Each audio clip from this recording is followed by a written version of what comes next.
आज की world updates की शुरुआत करें तो अमेरिका को देखकर ऐसा लग रहा है कि वो भारत के तेजस के मिशन को फेल करना चाहता है। तो वहीं हमले के तुरंत बाद इजराइल ने भारत का नाम ले लिया है।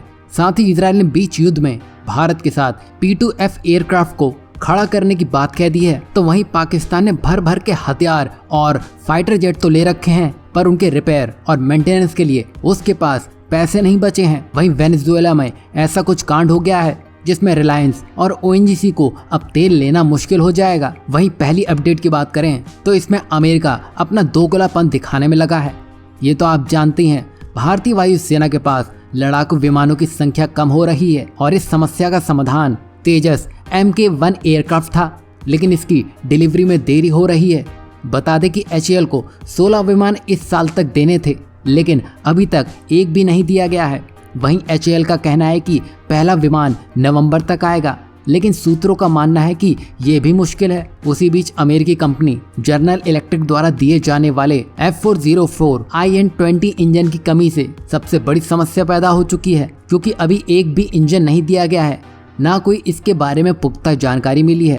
असल में इंजन की समस्या के पीछे और कई समस्याएं छुपी हुई हैं। वैसे जहां भारत को इंजन नहीं मिल पा रहे हैं, उसके उलट अमेरिका अपने सहयोगी देशों को पूरा का पूरा फाइटर जेट देने में लगा है, जिसमें यूक्रेन को तो हाल ही में पहली खेप के F-16 एयरक्राफ्ट मिल भी चुके हैं। मतलब जो खुद से आत्मनिर्भर बनना चाहता है उसको अमेरिका रोकने के प्रयास में है, लेकिन जो अमेरिका पर निर्भर रहने की बात कह चुका है उसकी डिमांड अमेरिका पूरे करने के लिए हर मुमकिन प्रयास करने में लगा है।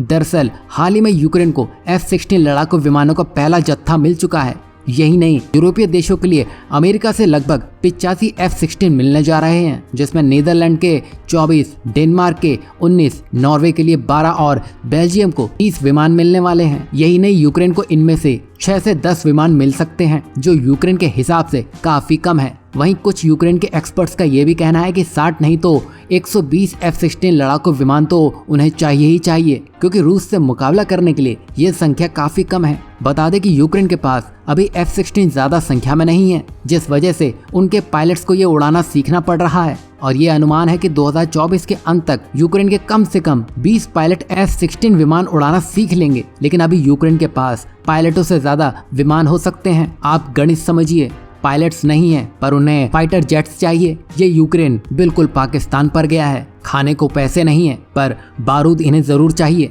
वहीं नेक्स्ट अपडेट की बात करें तो ये इजराइल से निकल के आ रही है। जैसा कि आप जानते हैं, इजराइल अभी एक बड़े जंग के मुहाने पर खड़ा है, लेकिन फिर भी वो भारत से दोस्ती निभाना नहीं भूला है। उसने भारत को फ्रेंडशिप डे पर बधाइयां दी हैं और साथ ही भारत में बिलियंस ऑफ डॉलर के निवेश का एक बड़ा ऑफर दे दिया है। बता दें कि जहां ईरान और तुर्की भारत की नजदीकियां इजराइल के साथ बर्दाश्त नहीं कर पा रहे हैं, उसी बीच इजराइल की aviation company Israel aerospace industries यानी कि IAI भारत में एक महत्वपूर्ण परियोजना शुरू करने की बात कह चुकी है, जिसमें पुराने यात्री विमानों को कार्गो विमानों में परिवर्तित करने के लिए एक P2F फैसिलिटी स्थापित की जाएगी, जिसमें IAI इस परियोजना के लिए भारतीय कंपनियों विशेषकर हिंदुस्तान एरोनॉटिक्स लिमिटेड यानी कि HAL के साथ बातचीत भी कर रहा है। बता दें कि IAI का लक्ष्य भारत में इंजन के रखरखाव, मरम्मत और ओवरहॉल यानी कि MRO की सुविधा भी स्थापित करना चाहता है, जिसमें वो भारत में बिलियंस ऑफ डॉलर झोंकने की बात कह चुका है। बता दें कि जो पैसेंजर विमान पुराने हो चुके हैं उनको इसमें अपग्रेड किया जाएगा और उनको कार्गो ट्रांसपोर्ट एयरक्राफ्ट में बदला जाएगा। और इससे पहले IAI अबू धाबी, दक्षिण कोरिया और अमेरिका में इस तरह की 4 फैसिलिटी और चला रहा है और ये चारों फैसिलिटी 2027 तक फुल ऑर्डर पर चल रही हैं। मतलब ये और बुकिंग नहीं ले सकेंगी।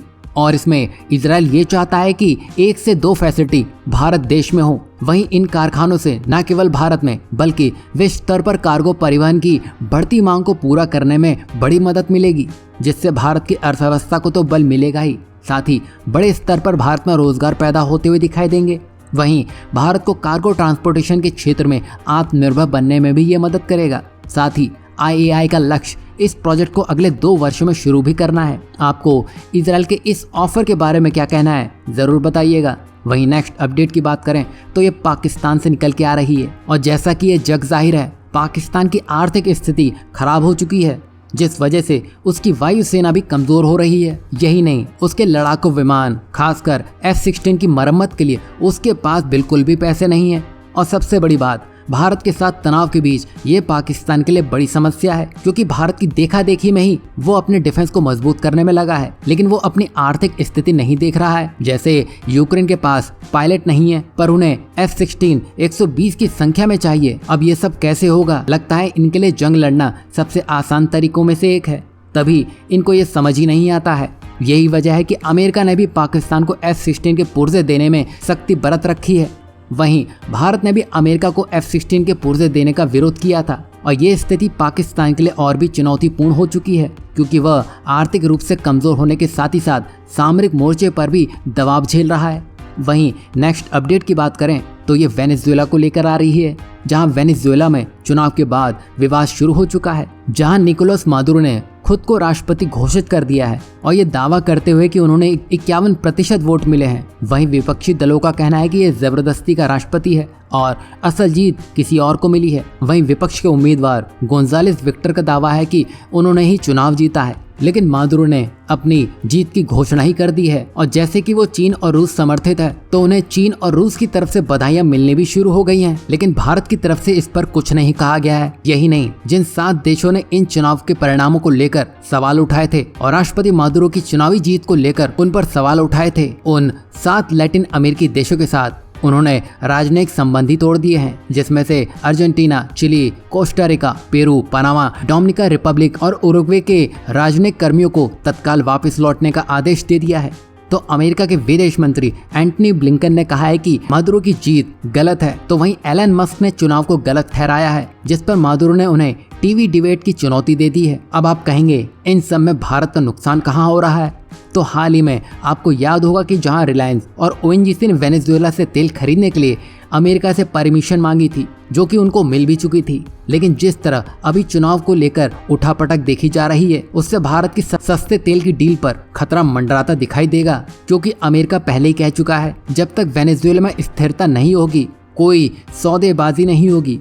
वैसे आपको क्या लगता है, भारत के रिलायंस और ONGC तेल लेने में कामयाब होंगे? वहीं नेक्स्ट अपडेट की बात करें तो ये बहुत ही हॉट टॉपिक यानी कि इजराइल ईरान को लेकर है, जिसमें भारत का नाम अब सामने आ चुका है। जहां इजराइल ने जो ईरान में किया है, उससे सभी मुस्लिम देश खासकर तुर्की कुछ ज्यादा ही आग बबूला हो चुका है। लेकिन गौर करने वाली बात यह है कि इस पर इजराइल और भारत दोनों के ही बयान सामने नहीं आए हैं, लेकिन यहाँ इजराइल ने एक अहम ऐलान किया है, जिसमें हमास चीफ के काउंटर के बाद इजराइल ने एक प्रेस कॉन्फ्रेंस आयोजित की, और इस प्रेस कॉन्फ्रेंस में इजरायली प्रवक्ता डेविड मेंसर ने बताया है कि उन्होंने हिजबुल्लाह कमांडर को मार गिराया है, लेकिन हमास चीफ की मौत पर वे कुछ नहीं कह सकते हैं। वहीं प्रेस कॉन्फ्रेंस के दौरान एक पत्रकार ने डेविड मेंसर से भारत के बारे में सवाल किया। इस पर डेविड मेंसर ने भारत के प्रति इजराइल की संभावना को साझा किया। उन्होंने कहा, इजरायलियों के लिए भारत से बेहतर और कोई देश नहीं है। वहीं इजरायली के दिल में भारत के लिए एक खास जगह है। बता दें कि डेविड मेंसर ने आगे कहा है कि भारत यहूदियों के लिए एक सदियों से एक सुरक्षित स्थान रहा है। हमारे सैनिक अपने सैन्य सेवा के वर्षों के बाद भारत की हीलिंग प्रॉपर्टीज की वजह से वहां जाते हैं। मैं भारतीय सरकार और भारतीय जनता को धन्यवाद कहना चाहता हूं, जिन्होंने हमेशा हमारा साथ दिया है, विशेष रूप से इस कठिन समय में। और इजराइल की तरफ से भारत का नाम ऐसे लिया जाना पाकिस्तान को कुछ ज्यादा ही चुभ रहा है। वहीं आपको क्या लगता है? एक तरफ इजराइल भारत को साथ लेकर आगे चलना चाहता है, उसी के साथ ही वो भारत में बिलियंस ऑफ डॉलर का निवेश करके बड़ी फैसिलिटी खड़ी करने की बात कह चुका है। और ऐसे दोस्त के बारे में आप क्या सोचते हैं? कमेंट करके जरूर बताइएगा।